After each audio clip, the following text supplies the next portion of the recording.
held Okay. at some point. We'll keep up with it. Yeah, that's what I thought, yeah. That's when we no longer see you, right? Yeah. That's when I find that job. That's when he's over in Europe, yeah. That's right. That's what he's waiting for. That's what the cash out, yeah. That's pretty crazy, though, to think that, like, guys like that come in and then they're 100-plus employees and then over in Europe and stuff, and it's all started right out of here. It always starts out Awesome. of the garage. Yeah. So cool. Literally a garage at RPI. Yep. So, what year did you get out of RPI? 2012. Okay. So I started working at the company my sophomore year. Nice. Good to go? Great. Okay, everyone, today is August 18th, 2023, 10 a.m., 10 or 9 a.m. We're going to call to order the Industrial Development Authority Board meeting. We're going to start with the approval of the minutes from the July 21st, 2023 board meeting.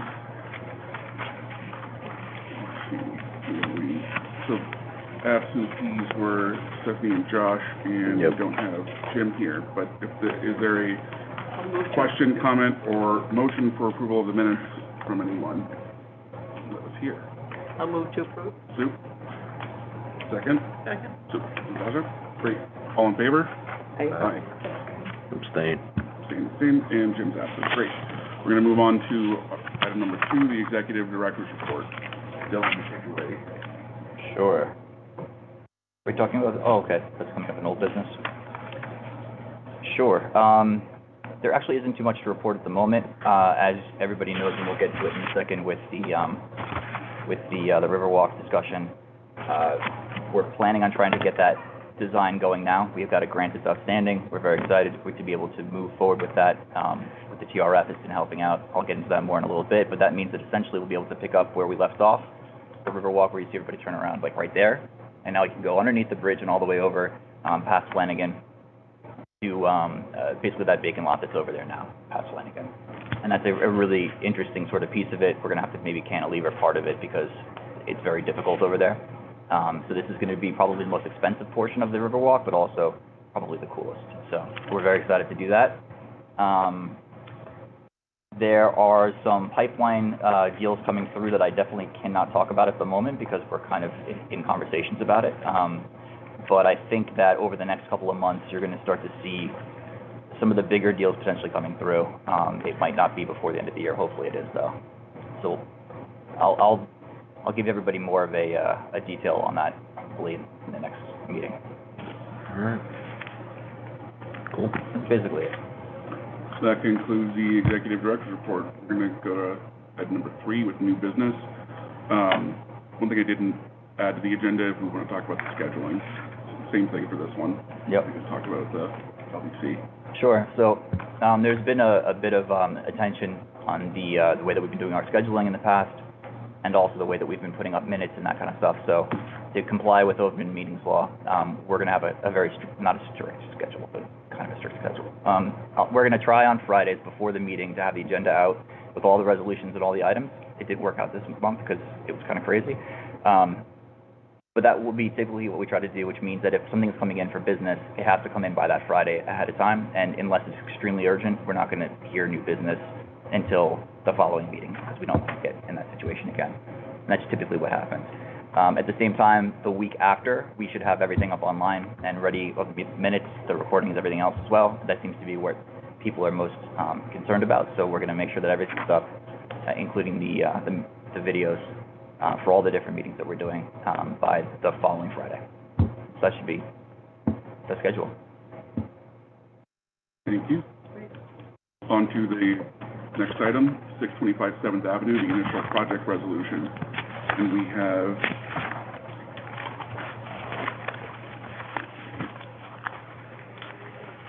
The completed application draft resolution prepared to accept it. I believe some guests here. yes. This is Joe. Yes. Nice to put a face in there. Yes. I did prepare 2 slides to go over the project. I'm going to walk down. Pull it up. I'll introduce myself. I'm Joe Chair on behalf of Governor Development Partners, who is the parent company of the applicant 625 7th Ave. It's good to be finally in front of this board. We're happy to be here. think you are all aware of the project at least. We are fully approved by the City Planning Commission. We received that at their June meeting. The project is the old Catholic Central High School in Lansingburg. We're very, very happy to be doing work in Lansingburg. I was born and raised in Lansingburg. I attended Catholic High myself, as did Jeff Buell, one of our principals. So it's a very personal project to us. It is a conversion to multifamily, as are much of our projects in the city. Done, I believe, 7 historic tax credit projects in the city. This will also be a historic tax credit project. It includes both the school and the gym. So on the school side is 98 apartments, and some amenities. And then in the gym, you have 29 more apartments on the sides and then beneath in the cafeteria.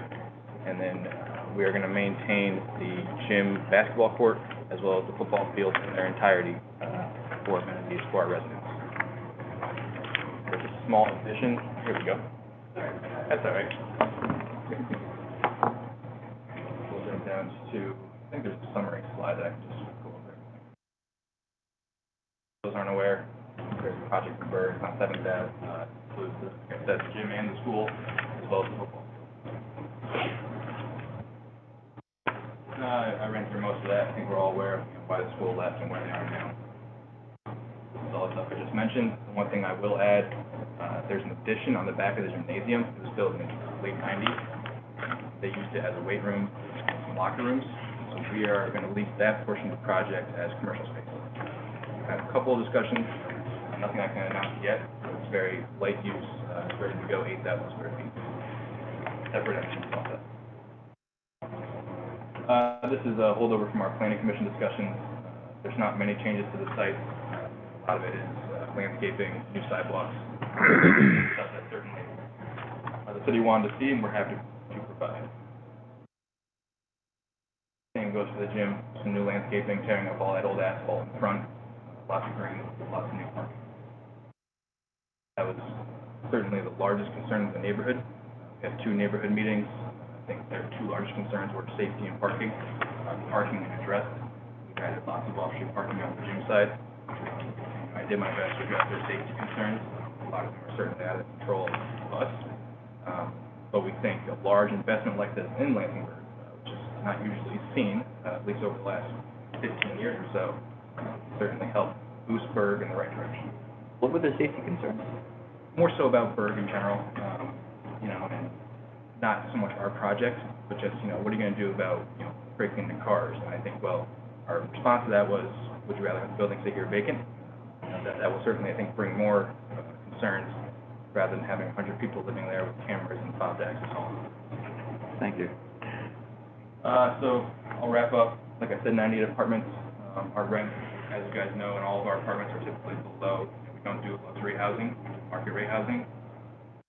Target general workforce, police, firefighters, nurses, teachers. So we have rents here that start below $1,000, and our 2 bedrooms are right around that $1,500 mark. We do manage all our own properties. This project will create 1 full-time position. The cost, which I'm sure you have also in front of you. As I mentioned, we're approved by the Planning Commission. We're way through the State Historic Office, and I believe we are being sent down to the National Park Service. I think it went down this week.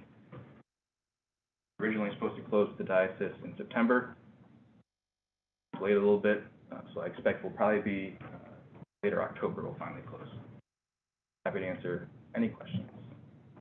Does the rate include utilities? So we do, that is not including utilities. We offer all-in living, we call it, which is all of your utilities. You can use it as much as you want for a flat fee. I believe for this project it's around $200 a month. So that's your Wi-Fi, water, cable, heat, parking, that flat fee. What'll be the impact on the school district? Monica actually reached out to the school district and talked with them about this. We see very few children in our buildings. How many 2-bedroom apartments are there? How many 2-bedroom apartments? Of the 98 apartments, I think maybe 20 of them are 2 bedrooms. And we think a lot of that will be young couples, maybe want a second space for an office. Or we're actually hoping at this project, something we don't see a lot at other projects, is senior citizens. Just the demographic in the burg. I'll leave the burg. The original application we got, I believe in May or June, had a higher apartment count, I think, 109. 98, could you clarify the count within the school and then the count within the gym, so we can update our resolution? It's 69 in the school, Okay, 29 in the gym. 69 and 29? Yep, and then just for, your reference, the reduction was due to some historic discussions with the state. Okay. They wanted to see us preserve more space in the gym, so we took some profit. Can you talk a little bit about the kind of light commercial or retail use that you'll have in the gymnasium building? Yeah, I think our original plan was something more like a yoga or dance studio that has maybe some traffic in the morning. Maybe even, someone who wanted a warehouse, a light distribution. We're looking for something that has low traffic, take a large open space. So I really don't have anything solid yet, but we're also hoping somebody could make use of the field. Going to be part of the use as well. Is the field going to be available for future development, or is it going to be restricted by the diocese, do you know? It will not be restricted by the diocese. As far as what we plan to do with it, I don't, future development maybe down the road. All right. And so the job count on one for maintenance wouldn't include any potential jobs brought in by the commercial? No. That would no, just I be don't in wanna include addition? any- Correct, that would be in Okay. addition to what's here. Okay. Certainly hoping they do, yeah. Okay.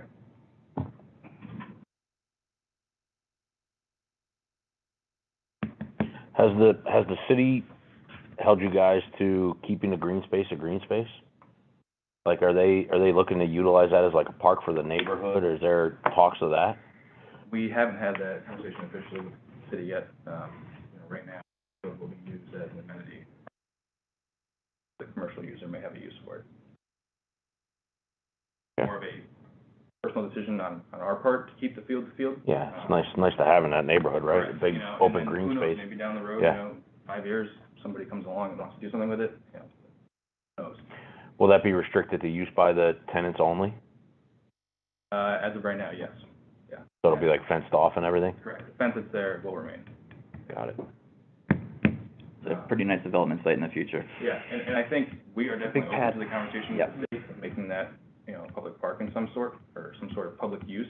Yeah. But the city has a great park system now, especially with the improvements on at Powers Park, so Mm-hmm. we don't want to take away from anything. Is there an elevator in In the school building, yeah. there? Okay. It's for senior citizens.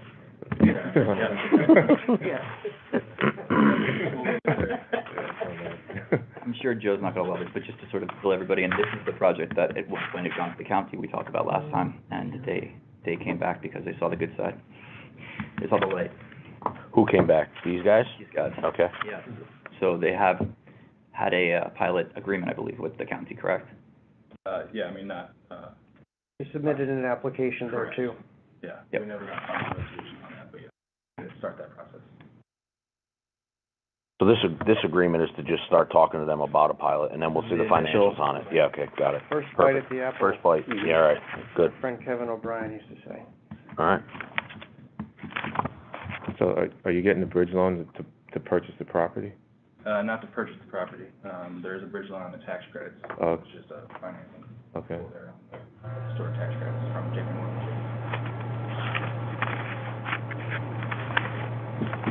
As part of the conversation, to move the pilot forward, working with Dylan, I think pulling in the assessor will help.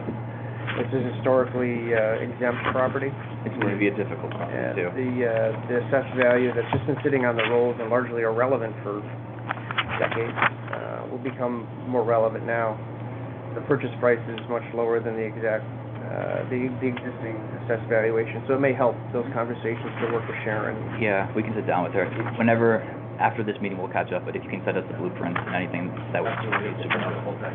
Yep, thank you. I'd be curious what the green space does with assessment like that, if it could be considered commercial. There's an inherent land value. Yeah. It's the improvements value, particularly on the school, that looks big.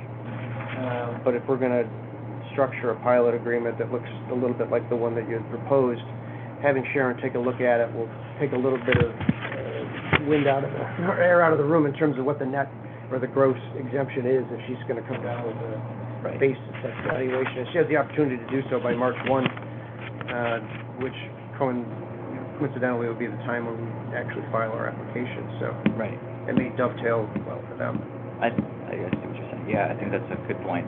This is also just not an easy property to essentially evaluate for, so. Yeah, we did school one, with the same development team. Right. And have a good structure that was put together then. I think this will look similar, bigger, but similar type thing, so. Is there any discussion about subdividing out the field as a separate parcel? We have not had that discussion. Okay. Currently, the school's not on a tax roll, right? Right now, By it's the always diocese, that yeah. Since the Since parcel what? hasn't been Yeah. taxable since before the fifties. I say, if Catholic High's been in there, the diocese is tax exempt. Yeah, that's what I'm saying, yeah. Yeah. It's all net 52. positive revenue, Yeah. it's just doing it intelligently is what Yep. our job is. Yep. And to clarify, the school and the gym are separate parcels. Oh, okay. We are considering them one in the application here. They're also considered one in the application to the historic folks. Yep. Right. Makes sense. The St. Augustine School, Up in South Troy? No, North Troy, North Troy. Oh, the one North with, Troy. The gym now, right? Right. a similar type deal, it was an exempt facility and a taxable parcel, two parcels came in as one project, so we have a history of doing that too. Yep. Having been a part of the neighborhood meeting and sitting in on the planning commission meeting, I think this, like you've done, I think, nice hearing, everything has gone forward. The neighborhood seems happy with it. That's my feedback from being in the neighborhood, like 3 blocks away. And, I'm curious though, with the parking addition, you had a slide with the bubble, just to clarify for everyone, like that's gonna be a future if needed. Correct, yeah, that was a result out of the planning commission meeting. Right. One of the commissioners recommended we actually sort of land bank part of the property for future parking, seeing, once we're done, how the project goes. I, for one, hope it doesn't. Yes. Thanks for the presentation, for coming today. Yeah. As part of this initial resolution. Do we have any other questions for Joe while he's here for discussion? If not, do we have a motion to approve this as an initial resolution? Make a motion. Josh, in a second. Robert, great. All in favor? Aye. Any opposed? Nope, and Jen is absent. Can I ask you a question? What other, projects have you done in Troy? So we did School 1, this is right over here. And we did 701 River, Collar Factory Loss. River Street. Did River Street, 172 River, across from the parking garage. We have 2 student housing projects. So we have Valley Green, which is up by Hudson Valley on Morrison Ave. And then we also did 11th Parallel, which is up That's enough, I guess. 701 River was the most intense project probably that we've worked on with Redburn. Is that the one that caught fire? Yeah. Rebuilt, we actually sold land in, this board owned the parking lot and sold it to okay. them, so. Thank you very much. All right, Thanks, Joe. have a great day. Take care. That's right. There's never just one. I don't know, are they rebuilding that? Yeah, Are they? Okay. I think they're already renting that out. I think it's done. they were close to being, yeah. Yeah. Yeah, that has an active pilot on as well, and they rebuild, which they have the right to do, so. Now, on to the second article of new business, the Riverwalk Route and North End Extension funding request. Yeah, so this is the funding request that I talked about last meeting. It's to match the DOS grant that we can hopefully do before the end of the year. That will get us the design and the construction documents and everything else we need in order to then bid out the project and get going next year. So it's really exciting. We were anticipating potentially either having First Columbia or the county basically help chip in, but I got a bunch of silence, so we're gonna have to pick it up and just go. One is not included in this proposal. It was, and then, I think back in June. Yeah, I think we were. Yeah, to pay for that separately so we could get that moving.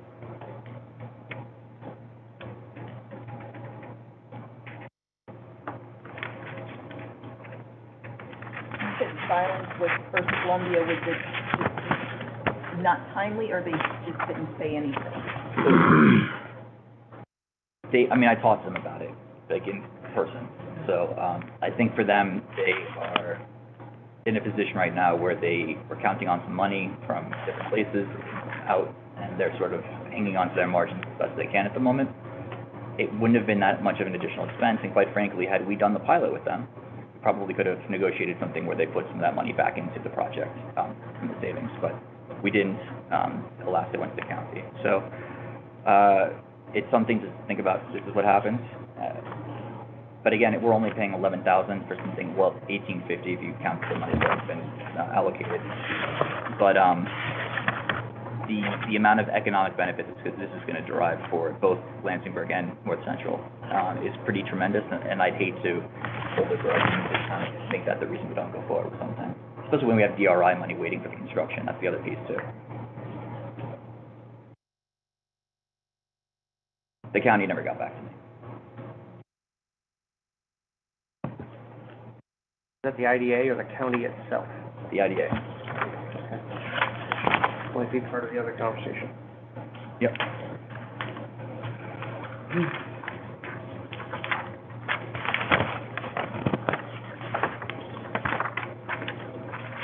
Well, this isn't a resolution per se, but do we have a motion to approve the funding request for additional additional 11,000? I think there should be a solution attached to it. Yeah, on the backside. Is it in front or is it behind? I think it's on the If it's backside. in front, then No, it's a signature. Certification. Oh, it's resolution which is in front yeah. of the proposal. Okay, do we have a motion to approve the resolution for Riverwalk Community North and Extension funding request for $11,000? Sue? And a second? Stephanie? Great, thank you. All in favor? Aye. Any opposed? No, I'll just change that. Thank you, everyone. That concludes new business. On to old business. Dylan, we'll start with banking updates and options. Yeah, Dave, do you want to introduce yourself and? Up there? Wherever you like. You're fine. You're always facing someone's back at the stage. Yeah. I'm Dave Farstead with Pioneer Bank, been with Pioneer for 17 years, have been fully focused in my role on our public entities, so we call it municipal banking. So that's basically anybody that needs collateral by the state controller's office on their deposits is what I handle. There's two of us that do that. So actually, timeline, I think specific to rates and kind of what we've done so far and to talk to you guys about is, I believe you guys had, your last meeting was Friday, July 21st. Danae, doing her job as great as she does, sent me an email saying, hey Dave, just had a meeting, want to talk about rates.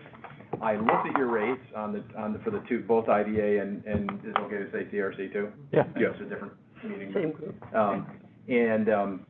And my first thought was, oh, I really, kind of missed them.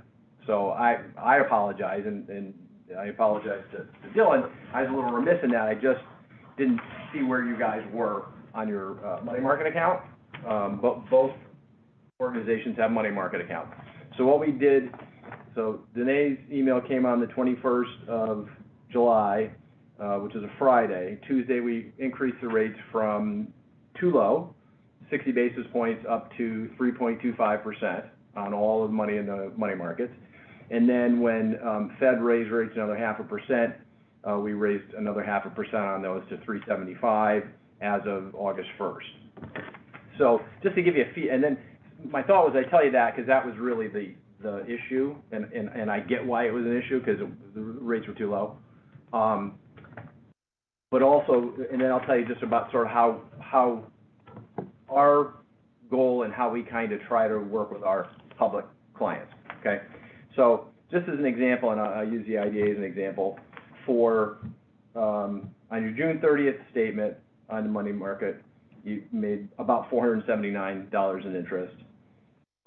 July 31st, I think you had a little more money put in, but also we kicked that rate up on the 25th, went from 479 to 975, and as of yesterday's close of business, For August, you were at $1,581 for about half a year, so it may not be exactly double that. But so for example, last month you got about $975 in interest.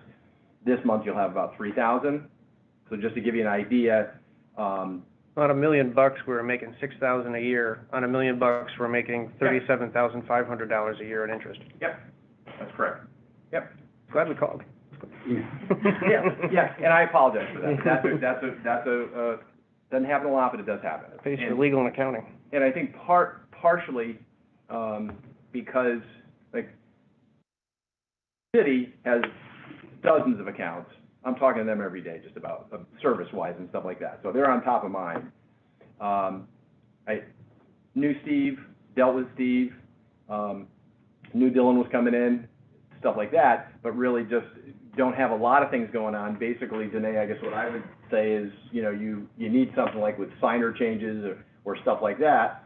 I think I'm pretty responsive. That's part of my goal, that type of thing. But just, again, wasn't top of mind to me, so I apologize for that.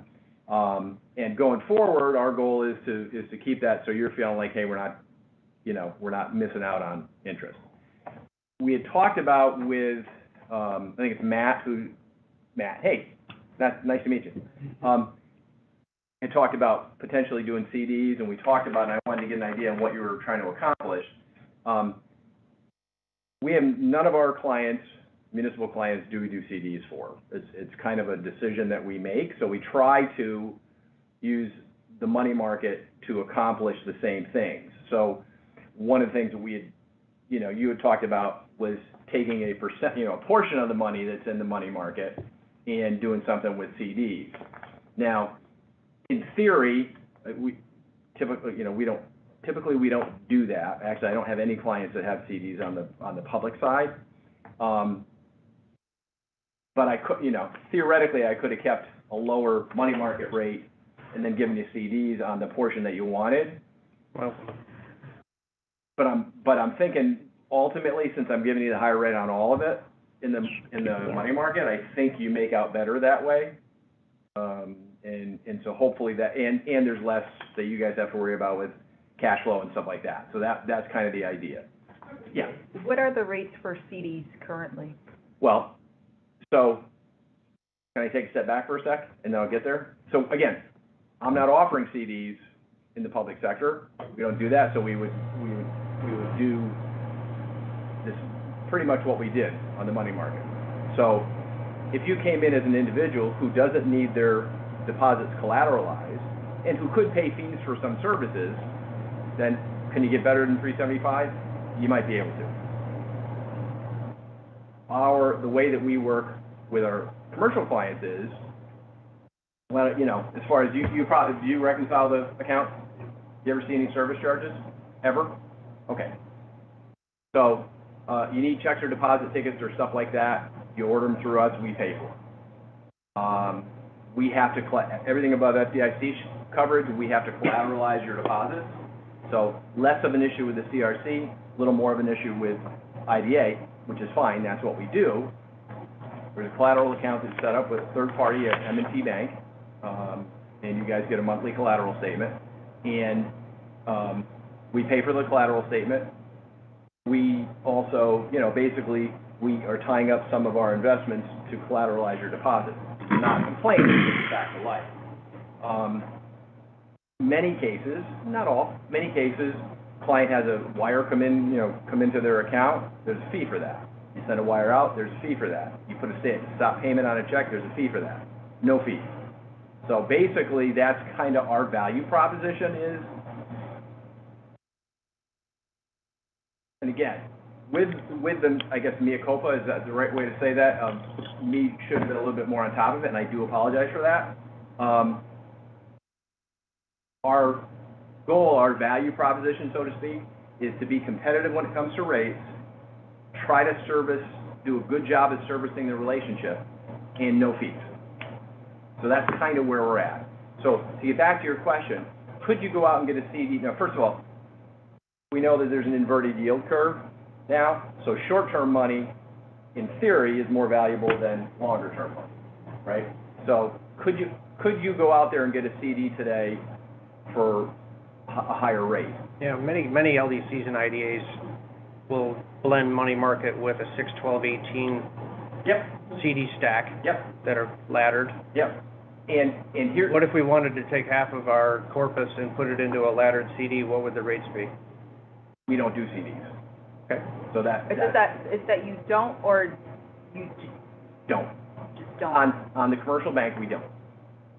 So if you came to me and said, this is what we're gonna do, we don't. You're the government side, right? Pardon me? You're the government side of the bank. Yes, that's Okay, so correct. you said commercial doesn't offer CDs? Correct. So Pioneer doesn't offer their clients savings through CDs? On the commercial bank, no. So what we'll do is we'll use money market to act like a CD. So I can have a handshake agreement with somebody about doing money market The rates for are a lower. particular time frame. So you say it's 60 days. 60 days, we'll guarantee the rate for this period of time. Didn't they used to offer CDs? They used to. That's what I thought, Yep. too. Just go, Yep. look at other banks, right? Alright. Cool. Why'd they change? Good question. I don't have a good answer for you on that. So what we were looking to do is to play catch-up, if you will. Hmm? We've been talking about these rates, Yeah, how, I'd say probably you've been going asking back- for a year. yeah. 2 years almost, you would And- ask Steve, like, what are we doing with all the cash Been a in the while. bank? Yeah. Just so you know, the first time I heard about it was on, Oh, yeah, I'm not saying that's your Yeah. fault. Yeah, no, not at And all. we appreciate you coming in and, Yeah. and bringing, that has been a point brought up by board members, and I appreciate everyone who's brought that up, and also Dylan just for jumping on that immediately. Yeah, right, I mean, Janae, right afterwards. Can you maybe explain the thought process behind why you suggest that we sort of maintain what is ultimately a lower yield, but at the same time, maybe a little bit more stability in terms of the product? well, again, in theory, a lot of people that do, or a lot of times when, for example, and I'd be curious to know with some other IDAs, and I deal with some too, and the same concept that we're doing with you guys today is what I do with other IDAs that we have. That we're trying to basically keep abreast of where rates are, but we're not doing CDs. So, basically, I guess I would say, if you were someplace else, let's say, and I don't know the answer to this, and you had a base money market and then you took a piece and you invested it, out in CDs, would they give you a higher rate than we're giving you on the money market? Or, you know what I mean, would they, net blended, would you get a better deal? And not pay fees, and not have to pay for collateral, stuff like that. So I guess the question comes down to what avoided fees, what avoided costs we're basically coming up with by not getting charged fees. That would be helpful if you could help us find that information. And one thing I've learned over 40 years in banking and financial services is not to badmouth any particular competitor, so I won't mention any names, but I'm thinking of one right now where you would have 3 pages of BS pretty much for fees. Because I see it all the time from former clients or for clients that used to be their clients and stuff like that. So there are that kind of stuff. I can tell you what ours would be. I'll get that for you. But you can't collateralize the CDs. Isn't that- Yeah, we can do that. You No, we can already collateralize, yeah. Okay. No, anything you have with us is either gonna be covered by FDIC coverage, Yeah. or we're gonna have security put away in a third-party Yeah. custodial account. I didn't know. Yeah, yeah, Okay. yep. Anybody else have any questions? I think we might be, we probably have Dylan reach out for some more specific questions. We are, just from the due diligence of, on our side, there's a number of things in old business where we're actually trying to, I don't want to use the word shake up, but we're trying to improve what we're doing, publicly for the IDA for Troy. Right. And this was one of the first things on that list. And it might require us looking around at different banks for different options, but this was extremely helpful to make this change quickly and to come in and explain this. And here's, I guess, and obviously, your job is to do what's right for the IDA and the CRC, et cetera, right?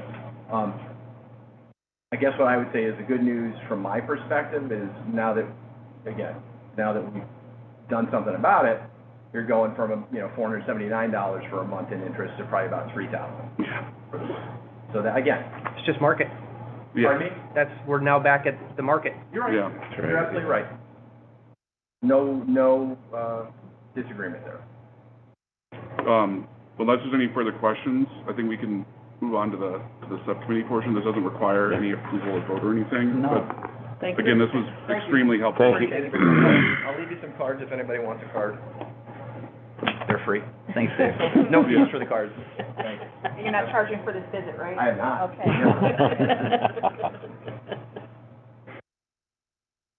Yes, On to the, Hey, can I just say something? absolutely. That bank is not the same bank it was when I was there. Let's talk in executive session perhaps. Let's move on to the subcommittee, item number 2 in old business. Sure. So we were set to have a meeting with the attorney for the planning board and also with the planning secretary, Eric. But there was, I guess, a snafu with the scheduling, and it didn't work out. We were here, we said it was an online meeting, but everyone was here in person except for, The attorney from, and, our attorney was here. yeah. So we're going to reschedule that and hopefully have another one of those meetings. After that, we're going to put together the committee, but we wanted to first get the I guess, the take from the planning board to find out if this was something that they understood, first of all, because it's obviously not something that always happens, and whether or not they were going to be amenable to working with us on this, because we're not interested in necessarily ramming something down anybody's throats if they thought it was going to be a bad idea, but I think at the same time, we want to make sure that they're on board so that they can also help with the committee. As we mentioned before, we want at least one member from the planning board on the committee. So this was a way to kind of get that conversation started. So we still need to do that, and then after that, we'll have the committee itself formed and met. Do you want to talk just a little bit about your plan? Yeah, Josh and Stephanie, you guys weren't here. Yeah, just in general, the Yeah. planning commission is really the radar and the net that catches development activities in the city of Troy. They see it first when an application comes to them, whether it's the context of a building permit or a formal site plan application or otherwise.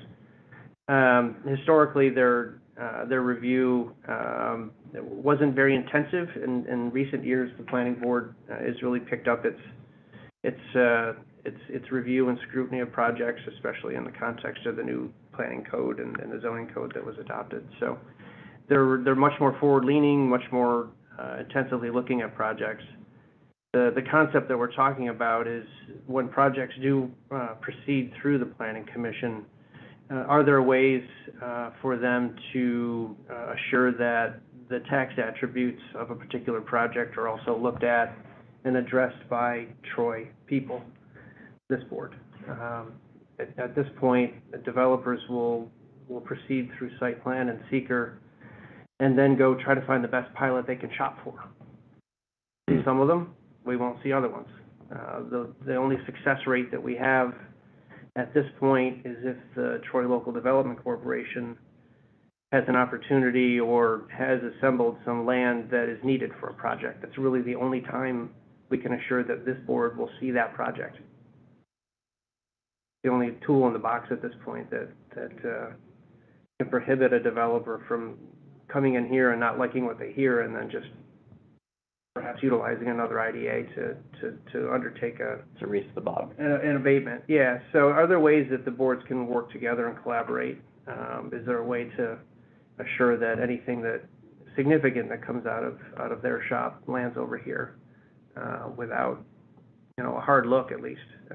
And Albert and Dylan and Jeff now have been here for a few cycles. You understand the degree to which we look at pilots, the amount of statistics and pro formas and the cost-benefit analysis is pretty robust. So once something does land here for this board's approval, we've looked at it pretty closely.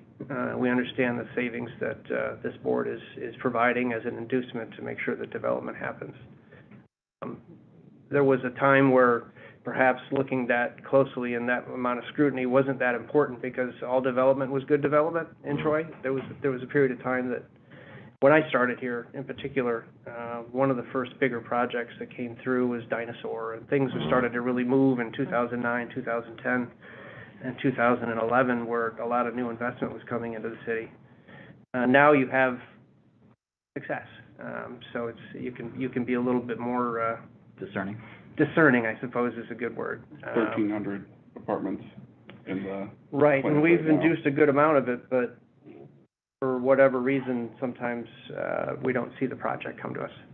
Are there ways to make sure that this board can work collaboratively with planning and make sure that you're dealing with all the major pilots in the city, right, because it is your tax base.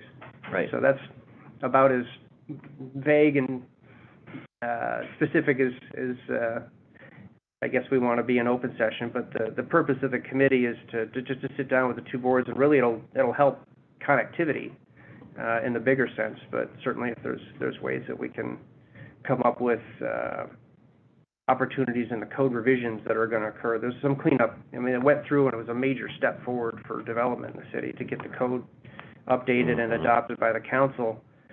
Post-adoption, real life happens. People start to figure out where the pressure points are, and maybe sections of the code that were adopted could be tweaked or enhanced to reflect real life in real time. Yeah.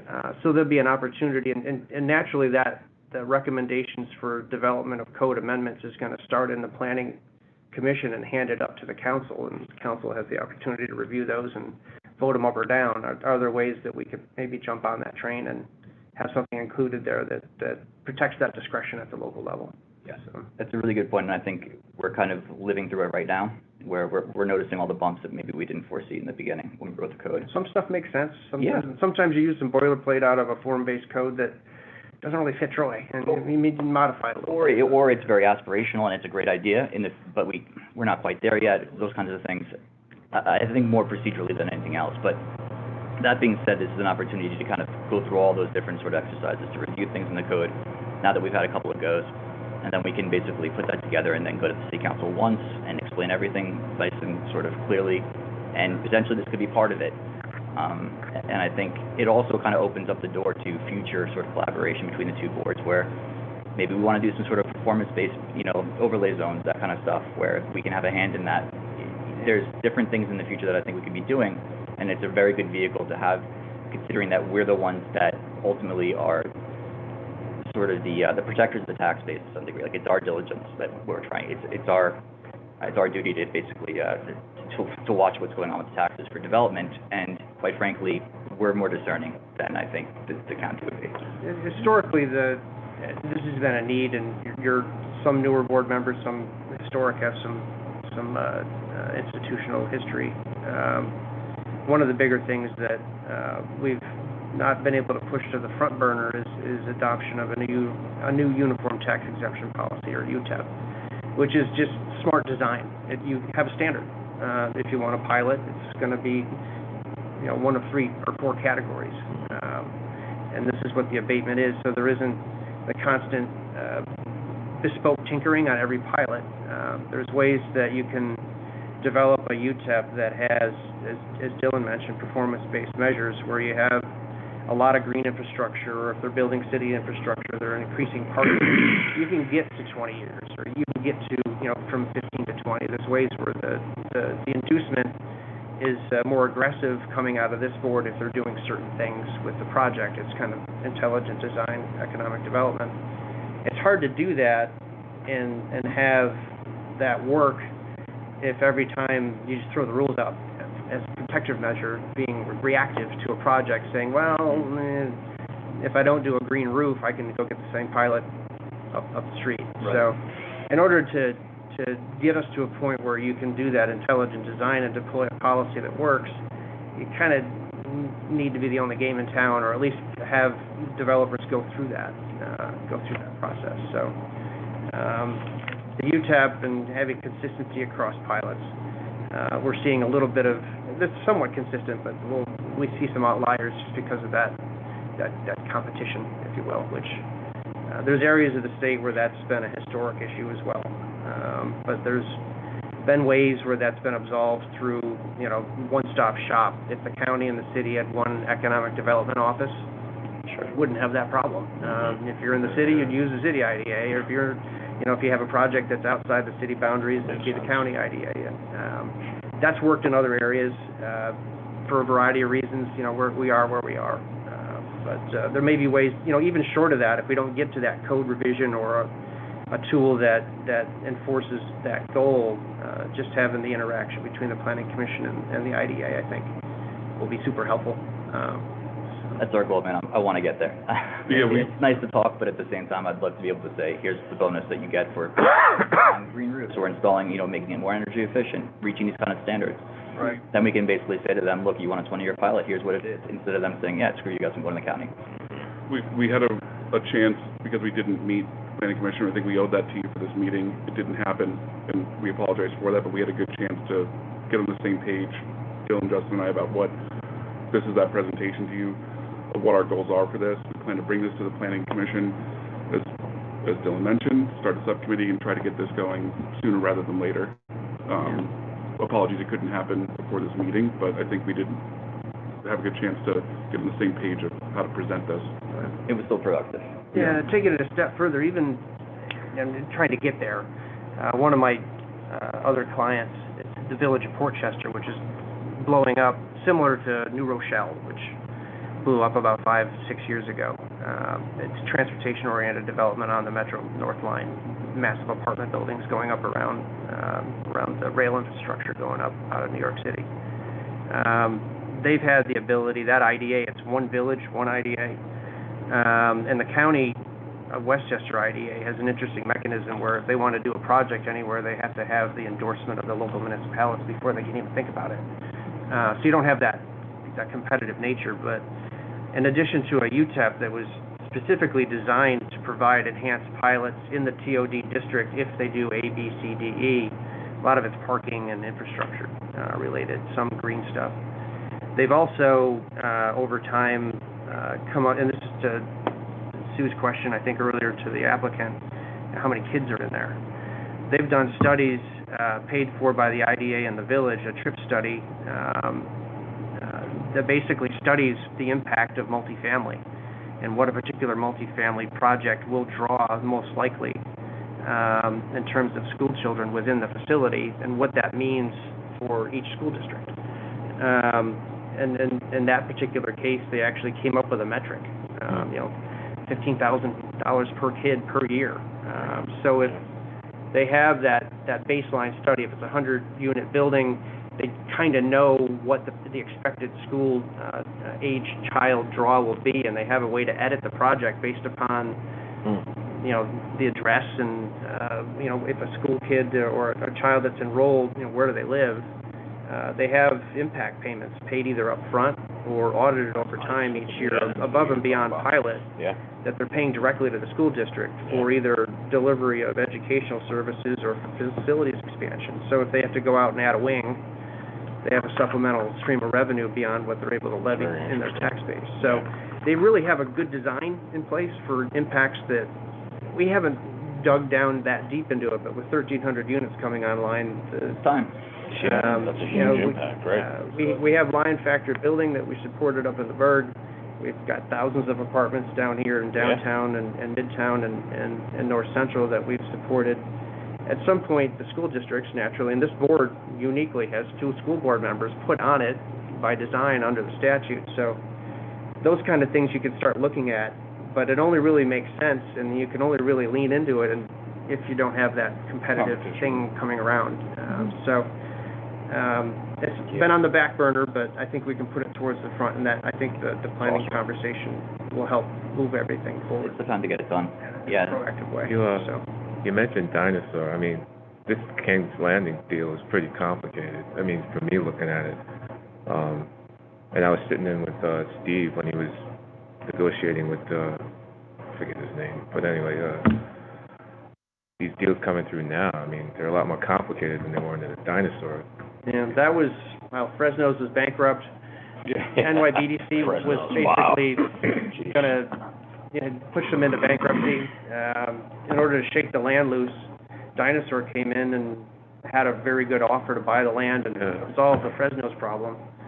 So at that point, we weren't necessarily, it was a beggars and choosers situation. a 20-year pilot was offered, and the real upside there was the amount of sales tax they were gonna throw off. I think what you're saying, though, is that the complication, the way around that is with the UTEF. So basically, by Yeah. standardizing that rate, Yeah. you're gonna say, look, this is what you're building, This is what it this fits is where, into. look at the menu, here's what it is, like, This is your pilot, and they can read our application or our UTEP and know what they come in for. right? Yeah. They can do that in their pro forma way ahead of time, so that helps them Yeah. understand what they're gonna be doing, and it helps us. And then if they need more money, well, guess what? We have options, but you're gonna have to provide something for them. Yeah. Through collaboration with the LDC or through the ARPA fund or other funds, we can be as competitive and get ahead of a project that really needs added incentives beyond the pilot.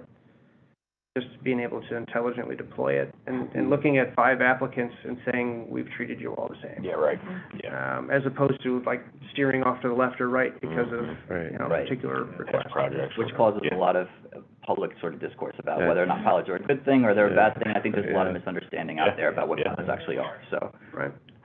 It's gonna be, it'll be an interesting conversation with the Catholic High project, but our benefit and our advantage there is every pilot dollar is brand-new revenue, because it's an exempt facility. So that one will be different. I think everyone's gotta get going. Yeah, we are Yeah, running, we're running. we started a little late, running into the hour.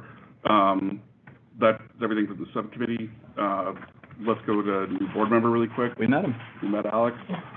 Well, he's not technically a new board member today. He will be. He'll be coming online for the next meeting. Thanks for joining us today. Assuming city council doesn't have any dirt on you, but yeah. Yeah. I can't promise anything. And then. Shut it off for a month. Board member trainings. Oh, yeah, there's not much to add. I mean, we're going, there's a couple of things. There's your annual training that we all need to make sure we're up to. And I have to look at that list again, but I think we're also talking about potentially doing a bit of a, I hate to use this word, but like a retreat, not like a real retreat. I've always been disappointed whenever I went to one of these retreats. It sounds great, but it's not actually. Book a meeting with some lunch and we can talk Yeah. more openly, Right. but. Like, oh, a retreat? Oh, no.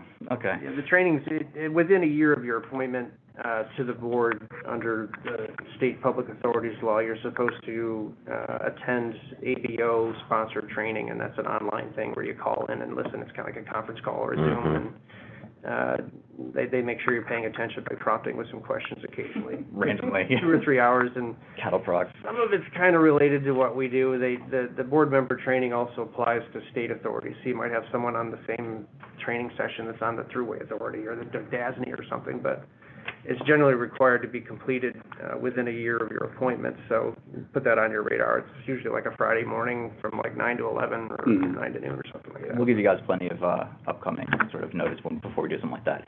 The last thing is the deadlines and schedules. We moved that to new business because it was It's kind of done? big Yeah. new business. We're good. So that concludes old business. Matt, on to you with the financials.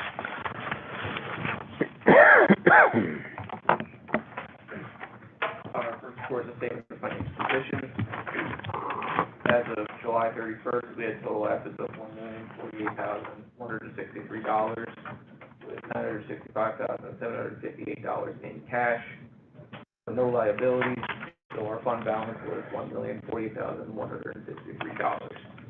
No significant changes to state financial position in July. Next report is the statement of activity. For the month of July, we had a surplus of $9,386. Most significant source of revenue was the admin fees for the LLH Berry project, and the largest expense was the accounting fees. Any questions or comments on the financials? If not, do we have a motion to approve? I'll make the motion. Do we have a second? I'll second. Stephanie, all in favor? Aye. Aye. Any opposed? Oh, Jim is out. Great. On to adjournment. Do we have a motion? Motion. Do we have a second? Just trying to beat Stephanie. Second. All in favor? Aye. Just some, no opposed, and Jim's absent. Do we have any, extra CRC? Yeah.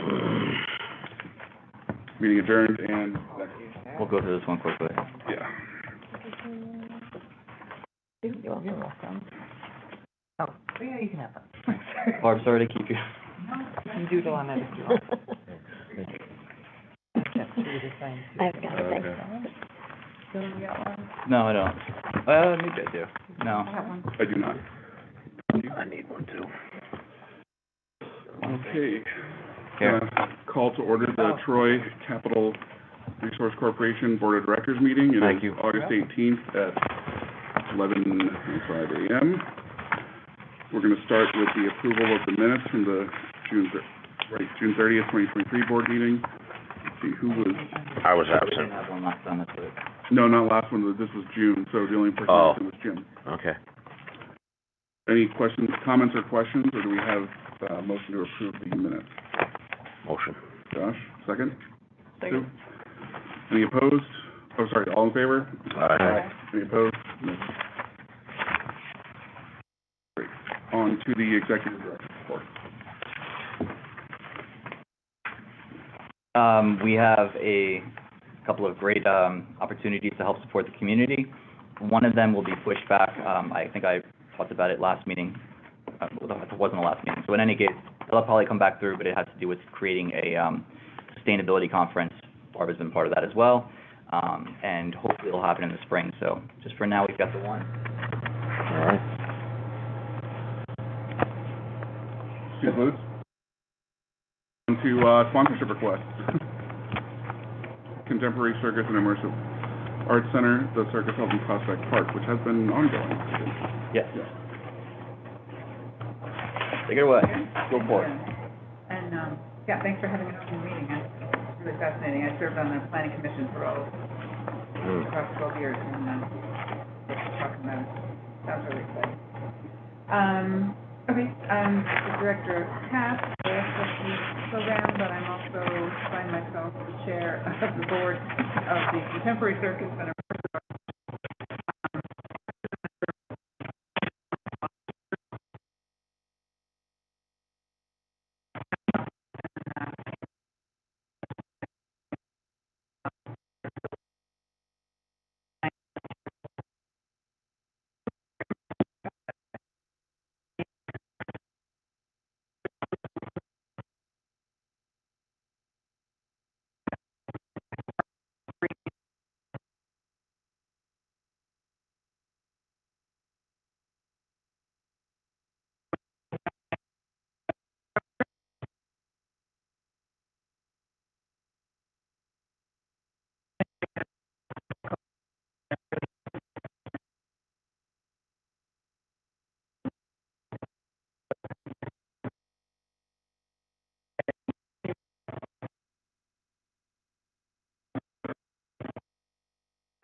by, New York State Council on the Arts, has picked us up as a regular, grantee. But it costs about $130,000 to produce the circus. But it's, so the cost, I guess looking at a Yeah. a budget here, too? Yeah. Great. So you can see we have all the typical expenses for a lodging. Performers and artists are obviously a huge piece. And I tried to give you a little sense of the impact. The arts are generally the fourth largest driver of tourism, and I think not only have we started to really gain a name for ourselves here in the region, but we now have board members that have gone on, we have artists that we've brought in, San Francisco, Las Vegas, Montreal, and so it really, aside from generating revenue here through visitors, we're also kind of generating a buzz about Troy and the American state of kind of throughout the continent. So yeah, so we're about $10,000 short this year, and a number of other kind of requests are out there, and your support would be very, very helpful. This season was a week and a half. 5 years ago, it was a weekend, so it's been growing every year. We have a dream that, maybe we'd have our attendance there for a month. Maybe we'd be doing circus kids camps for weeks and weeks. Those are really good. Most of our tickets for our performances are free to the public, and that's part of our mission, is to really expose youth and people of all shapes and sizes to the art of circus. And I do hope you'll be able to catch a show this weekend. It's just sad. It's just joyous. Do you sell tickets at the door? Can you just go, or do you have to We get? sell tickets online Okay. and at the door, and we also reserve 50 free tickets at the door for folks who just happen in. My favorite experience was last year, a family who was just picnicking in Prospect Park. You know, the 6-year-old starts running toward us, and the mother's like, oh, no, we don't have money for a circus, you know. And he shows up and they say, no, it's free, and, Yeah. it's just really I see the request is for 10,000, that's what we discussed before, but it says your net loss is a little bit more than 10,000? Yeah, we're hoping that most of our ticket revenue numbers are conservative. You know, we try to, 755. And like I said, we've got a couple other requests that are still out there, but not for this. Really huge help. Are you a not-for-profit? Are you a not-for-profit? Yes. Okay. I will say, just from experience, I've heard great things about the circus. I know Aaron Marquise used to be a Troy resident, does a great job with it, and we actually were a family that was up, hanging out up there when the tent was up, and they were very welcoming to just let the kids run around and check things out. So I think it's a great thing for the city of Troy, so I will definitely sponsor it, just my feedback. Not allowed back in the country, apparently. Well, I don't know what he did, but I can't.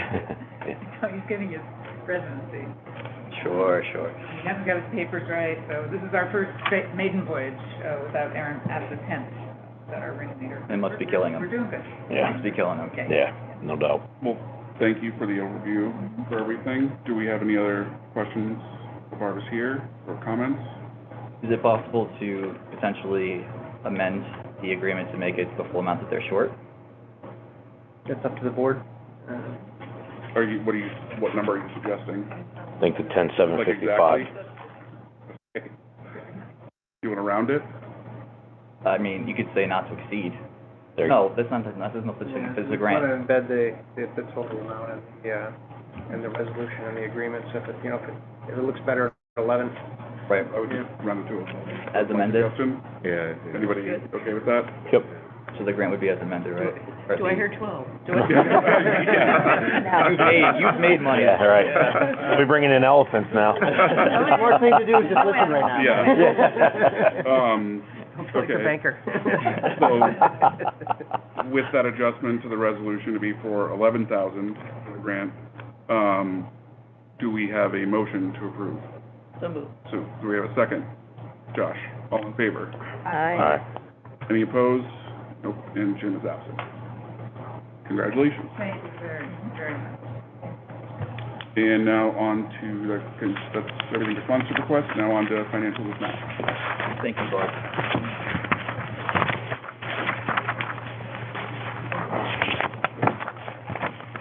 First report is receiving financial position as of July 31st, we have total assets of $397,523 with $182,523 of that in cash.